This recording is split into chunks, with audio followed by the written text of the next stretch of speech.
2311 Racing and Front Row Motorsports have dropped one of their claims against NASCAR in the ongoing lawsuit. Trackhouse announced their number lineup for 2026 with some notable changes to it. We have some O'Reilly Auto Part driver news. It's going to take some getting used to saying that. And a NASCAR drama series is in development at AMC. Welcome back to Break Hard. I'm Matt. A couple of news items that don't warrant having a whole section together, so they're all going to get lumped in right here. Jimmy Johnson announced that he'll be racing the NASCAR Cup Series race next season in San Diego at Naval Base Coronado. That street race is not too far from where Jimmy Johnson grew up at, so it makes sense that it's in his hometown that he's going to race in it. He also expressed interest in doing the O'Reilly Auto Parts Series race and the NASCAR Craftsman Truck Series race, which will be on Friday, not open to the public either.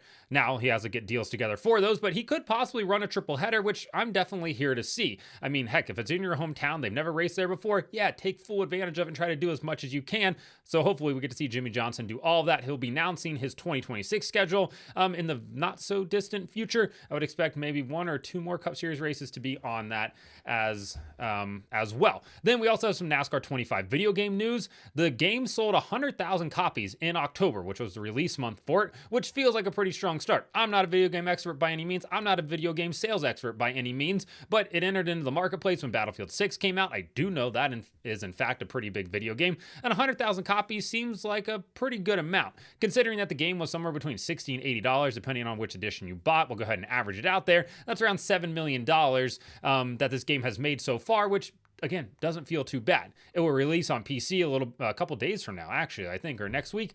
So that you should see another little boost in sales there. Maybe another boost around the holiday season as well. I have no idea if kids get like digital cards for Christmas. I don't know how that works when you have kids and you buy a video game that's a digital download. No clue, but I would imagine you might see another small bump there as well. Regardless, it feels like a pretty good start. I know some people are naysayers about the game. I thoroughly have enjoyed the game so far. I think it's a great foundation. I think it's very fun to play. I can sit down on the couch and play it. No, it's not iRacing, which is exactly what it should be. Not iRacing. You want a full sim? Then go ahead and play iRacing. If you want to have fun, you can play this game. It can be hard. It can be easy. It can bust your ass if you wanted to.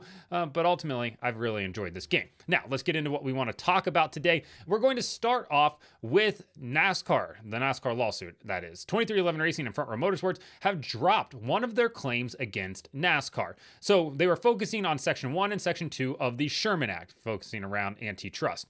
They've decided to go ahead and drop Section 1 from their claim. Why? Because earlier, Judge Kenneth Bell basically determined what the marketplace is. And he said that NASCAR controls or has the power in the stock car racing marketplace because they're the premier stock car series. There's nobody else there. That he said that in that market, NASCAR controls the power.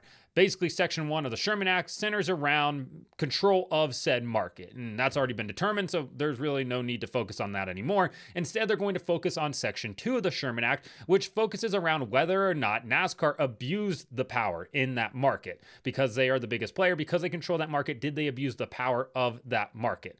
Now, that makes total sense there. I see some people being like, well, baseball is the biggest player in baseball, and then of course they abuse the power. But the difference there is there's multiple other baseball leagues that aren't owned by Major League Baseball, or at least, the teams that are involved in Major League Baseball. You have Savannah Bananas, you have Independent League, you have all these other different leagues that aren't necessarily affiliated with Major League Baseball. So that's kind of a moot point. Same thing with the NFL. The XFL exists, or whatever, the USFL, whatever they're referring to themselves. The UFL? UFL.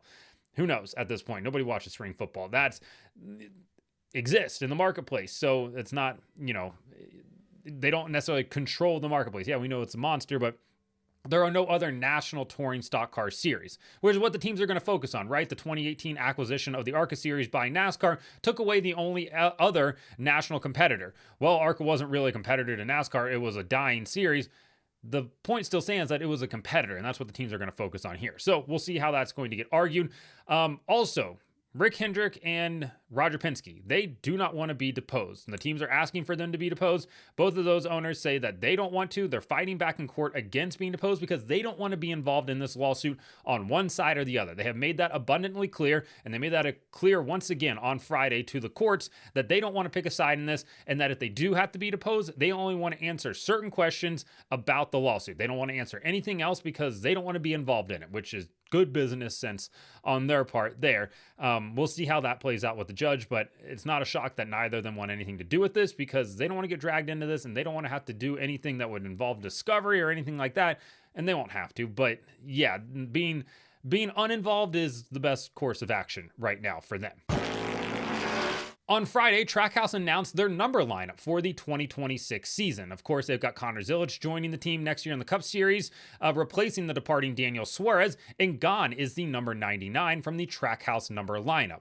Ross Chastain will stick with the number 1 car. He will have a new crew chief. Brandon McSwain will take over atop the pit box, moving over from Hendrick Motorsports to Trackhouse next year. No relation to Fatback McSwain, as far as I'm aware of there. Phil Sturgeon will take a different role within the company. Then you have Connor Zilic. He'll be joining Trackhouse in 2026 after an absolutely stellar NASCAR Xfinity Series season where we all know that he should have been the champion. Again, no discrediting Jesse Love there. He won the championship by the way the rules were played out, but we know Connor Zilic had an all-time season there. Zilic will be driving the number 88 car, which you're like, well, that was SVG's number this year. You're correct. That was SVG's number this year. But Connor does have some brand identity. He's building a brand or built a brand over the past year with the 88 in the NASCAR Xfinity Series driving for Junior Motorsports. So it just makes sense for him to continue on with that number into the Cup Series. I think that there's going to be really good brand recognition with him and that number as well. And I'm happy to see that he gets to continue with it for next year. So what number is SVG going to be driving? Well, the number 97 makes its return to the NASCAR Cup Series, not with Kurt Busch, not with Chad Little, but instead with Shane Van Gisbergen, who gets to bring the number that he used in Australia and New Zealand over to the NASCAR Cup Series. And honestly, in the video that Trackhouse put out about it, it got real dusty in my office watching the SVG portion of this. They had the voiceover from his dad talking about how cool it is that he's going to be getting to use that number from New Zealand in the Cup Series next year. Both of them use it in Supercross. Both of them use it at the Speedway in New Zealand. And then you saw Shane go have all the success that he had in Australian Supercars with it. And then they threw in some, mentions of his mom and how cool she would think that it is. And then you got SVG being emotional and, being vulnerable, and all of that coming together just got dusty up here. And it's not from the fact that I'm sanding the floors in our hallway either. It's just the fact that, I appreciate human emotion from these guys. So really cool moment there. I'm excited that he gets to use the number 97. Honestly, he should have been using the 97 this year, but I understand wanting to do the 88, and then you can't really predict that, Connor would have the absolutely insane season that he has had this year either. So regardless, it's really cool to see both of those guys get to have the numbers that they should be using, in all honesty. We have some O'Reilly Auto Parts driver news that came out on Friday. We'll start off with Hendrick Motorsports, who announced that Corey Day will be full-time in the number 17 car next year in the O'Reilly Auto Parts series. This isn't a surprise. I think we all knew this was going to happen. At least we've known for the last few months that it's been going to happen. But Day, it makes sense. He is a development driver for Hendrick Motorsports, and he has been developing over this year, and it's been really fun to watch, sort of in real time. Keep in mind, this kid just started racing on asphalt last year. Last fall, he gets into a stock car for the first time, and now in 2026, he'll be running full-time in the NASCAR Xfinity Series. He made starts this year in Trans Am, the ARCA Series, as well as the Truck Series and the Xfinity Series, and it's been a mixed bag of results, but we've got to watch him develop over those times, because that's what a development driver does, is develop, obviously, here. I know there are some people out there that absolutely hate this move, that don't think that he's talented, which is laughable to me, because all you need to do is watch the World of Outlaws race on Thursday night from the dirt track at Charlotte Motor Speedway, and he wins the last chance qualifier, and then he goes through and starts 25th and finishes third in that race. The kid's an absolute menace behind the wheel of a sprint car in the best way possible. Just the true definition of a wheelman who has some of the most raw talent that you'll ever see in terms of car control. Now we get to see him develop in the Xfinity Series on a full-time basis next year. This year, he got 2 top 10s, 1 top 5. His top 5 came at Las Vegas a couple weeks ago. His other top 10 came at Gateway earlier this year, back in the summertime. And I would argue that Corey Day has run better than what his finishes indicate, which is kind of how you feel about Carson Hocevar this year, where Hocevar definitely ran better, but didn't have the finishes that they probably deserved based on where they had been running at in the Cup Series this year. Then you had the runner-up finish that he had in the Truck Series earlier this year at IRP, and like I said, it's starting to click for him. I mean, when you can't, it's hard to compare him to some of the other development drivers out there, because some of these kids have been racing on pavement for their entire lives. That's all they've ever known. Corey Day hasn't been doing that. He's been racing on dirt, so coming in and getting used to a stock car, which is a lot heavier than a sprint car, getting used to asphalt, pavement, concrete is way different than dirt. yeah, it's hard to compare him to that, but I think that we've seen the improvement so far for him, and I'm excited to see what he can do next year as well. And having Hendrick bring a full-time Xfinity car back as well is certainly not a bad thing on a full-time basis. Adam Wall will be the crew chief for that 17 car. We also got another driver announcement on Friday. Parker Retzlaff will be joining Viking Motorsports, the number 99 car that Matt DiBenedetto drove for the majority of this season, and then Connor Mozak finished out the season with. He'll be driving on a full-time basis next year with that team, and it appears that they were the big buyer of some of those Kaulig Racing Xfinity cars. Kaulig sold off 20 of the Xfinity cars. It does appear that Viking bought those. Viking also appears to be on the property up at RCR as well. They will have an RCR alliance by all indications. On top of that, and Parker Retzlaff will be making his 4th full season in the O'Reilly Auto Parts Series with that team next year. I think that team has decent speed. They've shown speed at times. Not race winning speed by any means, but respectable speed where they could probably contend for top 10s. I think Parker Retzlaff is one of the most undiscovered or devalued talents out there. Like the kid's good. He's very talented. I think if you put him into top tier equipment, he can absolutely win races. I mean, he has 107 starts in the NASCAR Xfinity Series. He's got 4 top 5s, 15 top 10s, 2 poles as well. I think that he just needs the right opportunity to be able to succeed. And I think Viking might be the spot for him. It's a team that's looking to grow. It's a team that's looking to build speed as well. So we'll see how it works out for him. But I think this is a decent move for them. And hopefully it come from a performance standpoint, hopefully they're doing more than what Alpha Prime is, because if it's just a lateral move, it's not so much.